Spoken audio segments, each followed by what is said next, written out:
పేరు నాగరాజ్ సార్. నేను నాయ బ్రాహ్మణులకు చెందిన కుటుంబానికి చెందినవాడిని సార్. చంద్రబాబు నాయుడు సార్ 5 వరాలు ఇచ్చాడు సార్ నాకు.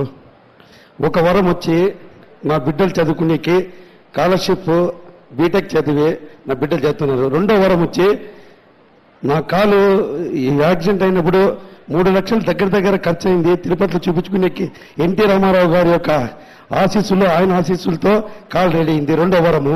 మూడో వరం ఇండ్లు లేదని చెప్తే ఇక్కడ ఫ్లాట్ ఇచ్చి ఇండ్లు కట్టిస్తున్నారు. 4వ వరం వచ్చి నాకు పింఛన్ ఇస్తాండేది. 5వ వరము చరిత్రలో చెప్పకూడదు, ఇంకొకటి చెప్తున్నా సార్. ఎందుకంటే ఆంధ్రప్రదేశ్లో నాయ బ్రాహ్మణులకు ఏ రూట్లో కూడా ఒక్కటి కూడా న్యాయం జరగలే. అయితే సారు మా కందికుంట ప్రసాదన్న గారు గుర్తు చేసి నాయ బ్రాహ్మణులకు దేవస్థానంలో ఏదో ఒకటి ఇవ్వాల. అంటే ఏమి ఇవ్వాలా అంటే సార్, ఇన్ని ఏండ్లు చావు కానీ, సుఖానికి కానీ, సంతోషానికి కానీ, తాళి కట్టేటప్పుడు కానీ అందరికీ న్యాయం చేస్తామే నాయ బ్రాహ్మణులు మేము. ఇంతవరకు మాకు న్యాయం ఎవరైనా చేస్తారా సార్ అంటే నేనున్నాయా మీ అండ అని చెప్పి నెంబర్గా, గుడి నెంబర్గా, నా వయసు తక్కువ, నాకు ఇచ్చాడు సార్ ఆయన ఆ పదవి. తరువాత నా అమ్మాయికి చదివించాలా, డబ్బులు వేస్తారంటే అయ్యా ఆ అబ్బాయికి డబ్బులు ఇచ్చి పంపించండి, బీటెక్ చదువు ఫస్ట్ ఇయర్. ఈరోజు చంద్రబాబు నాయుడు సారు అర్థం చేస్తే కందికుంట ప్రసాద్ సారు అర్థం చేస్తాడు. ఇది సార్, ఇంతకు మించి నేను ఏం చెప్పలేను. మా జన్మంటూ ఉంటే నాయి బ్రాహ్మణులు 12,74,222 మంది ఉన్నారు. తెలుగుదేశానికి రుణపడి ఎప్పుడు జీవితం అంతా ఇక్కడే శాశ్వతంగా పార్టీ మారము. ఆయన ఎంత ఎప్పుడు ఆయన కుటుంబంలో ఎవరు నిలబడినా, ఎవరన్నా నిలబడి వాళ్ళ కుటుంబంలో మేము మటుకు నాయ బ్రాహ్మణుల రాష్ట్రంలో ప్రతి ఒక్కరు సాయం చేస్తాము. ఇది నరసింహస్వామి మీద ఆన. ఇప్పుడు నాగరాజు యొక్క ఆవేశం చూశారు. 5-6 బెనిఫిట్స్ ప్రభుత్వం ఇచ్చాం. నిన్ననే మొన్న జైహో బీసీలో ఏదైతే నాయీ బ్రాహ్మణులకు కూడా కార్పొరేషన్ పెట్టిన ఘనత ఈ తెలుగుదేశం ప్రభుత్వాన్ని. దగ్గర 22 కార్పొరేషన్లు పెట్టాం. ప్రతి ఒక్క కులాన్ని గౌరవించడానికి, వారిని అన్ని విధాలా పైకి తేవడానికి ఉపయోగపడుతుంది. ఇంకో పక్కన మీరు చూస్తే ఇప్పుడే ఆయన్ని దేవస్థానంలో మెంబర్గా వేయడం, అదే కాకుండా ఇంకొక పక్కన మీరు చూస్తే ఎవరైనా తలనీలాలు ఇస్తా ఉంటే వాళ్ళకు ఒకప్పుడు 5 రూపాయలు ఇచ్చేవాళ్ళు, ఇప్పుడు టోటల్ గా 25 రూపాయలు ఒక్కొక్క దానికి వాళ్ళకే ఇమ్మని చెప్పాను.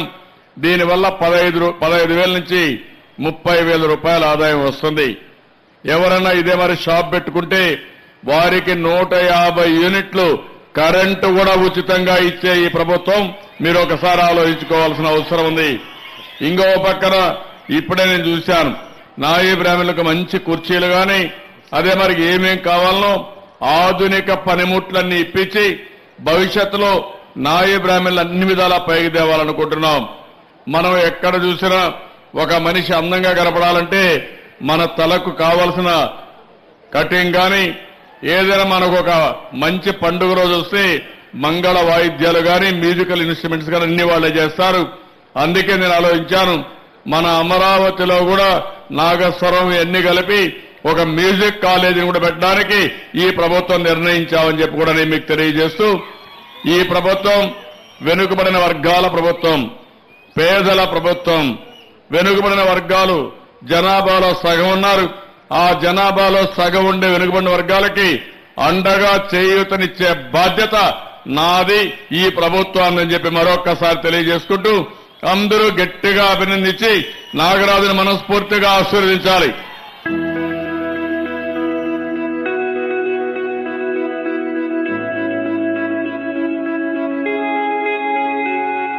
సార్ దయచేసి అందరూ క్షమించాలా.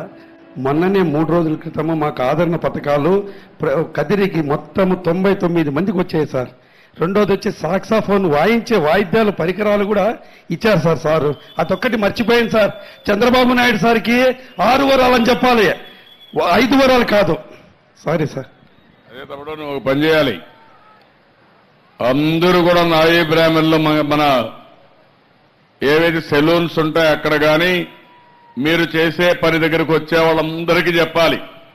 ప్రతి ఒక్కరూ ఒక రజకులు కానీ, ఈ రోజు నేను చూశాను ఆధునికమైన పనిముట్లన్నీ ఇచ్చాను. ఒకప్పుడు బట్టలు ఉతకాలంటే చాలా కష్టం ఉండేది. ఇప్పుడు ఉతికే పని లేదు, మెషిన్లు ఇచ్చారు. మెషిన్లో వేస్తే బట్ట శుభ్రంగా వస్తుంది, మీరు కూడా తెల్లగా మెరిసిపోయే పరిస్థితి వస్తుంది. ఒకప్పుడు సరిగా ఉతకకుండా చాలా సమస్యలు ఉండేటివి. ఇప్పుడు ఉతికే పని లేదు, ఒక్కసారి వేసి తీసేస్తే బ్రహ్మాండంగా వస్తుంది. వాళ్ళకు కూడా ఐరన్ బాక్సెస్ కూడా ఆధునికమైన ఐరన్ బాక్సులు ఇచ్చాం. ముందు సరిగా మడత కూడా వచ్చేది కాదు, ఇప్పుడు శుభ్రంగా వేసుకుంటే చాలా దర్జాగా ఉండే పరిస్థితి వస్తుంది. వాళ్ళకు కూడా 150 యూనిట్లు కరెంటు ఉచితంగా ఇస్తున్నారంటే అది ఈ పేదవాళ్ల పట్ల ఈ ప్రభుత్వానికి ఉండే అచంచలమైన విశ్వాసం, అభిమానం. అందుకని 6-7 బెనిఫిట్లు వచ్చాయి. భవిష్యత్తులో వీళ్ళ అమ్మాయి ఇంజనీరింగ్ చదువుతా ఉంది, ఆ అమ్మాయికి బ్రహ్మాండమైన ఉద్యోగం వస్తుంది, కియా మోటార్లను వస్తుంది. కాబట్టి ఇన్ని చేసిన తర్వాత ఎవరైనా ఇక్కడ ఉండేవాళ్ళు వేరే ఆలోచిస్తారా తమ్ముళ్ళు అని మిమ్మల్ని అడుగుతున్నా. ఏమమ్మా చెల్లెమ్మలో మీరు ఆలోచిస్తారా అని మిమ్మల్ని అడుగుతున్నా. గట్టిగా చప్పట్లు కొట్టి నాగరాజుని మరొక్కసారి అభినందించండి.